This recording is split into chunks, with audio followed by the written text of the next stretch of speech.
Здруженијето Институт за развој на заедницата од Тетово во партнерство со ДДВ од Германија денеска во Штип одржа работилница на тема стручно образование и обука, нов пристап за ефективна социјална вклученост.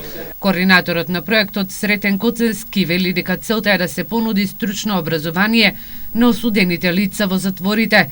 Штип и Тетово, ако е по издржувањето на казната, ќе им помогне да бидат конкурентни на пазарот и да се интегрираат во заедницата. А во рамките на проектот обезбедуваме поддршка на затворите во Тетово и во Штип.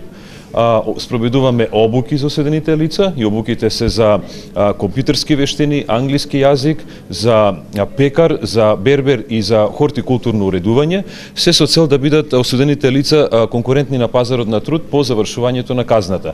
Преку овој проект кој е финансиран од фондовите на Европската Унија се обезбедуваат финансиски средства, компјутери и друга опрема за реализација на обуките за осудените лица. Треба да бидат офатени 160 лица, најмалку 160 лица, по 80 во еден и во другиот затвор. Во моментот привршивме со дефинирање на списоците, навистина постои голем интерес од нивна страна, имаме поголем број на пријавени и доста голем број на пријавени кои што би сакале да учествуваат во повеќе од еден курс, така да сега до крајот на месецот би требало да се заврши тие формалности и обуките да бидат започнати. Обуките за осудените лица ќе траат 3 месеци во затворите во Штип и Тетово. Организаторите се надеваат дека по завршувањето на овие обуки, затворите ќе продолжат со нив, офаќајќи и други осудени лица, бидејќи ќе имаат опрема со кој ќе можат да ги извршуваат.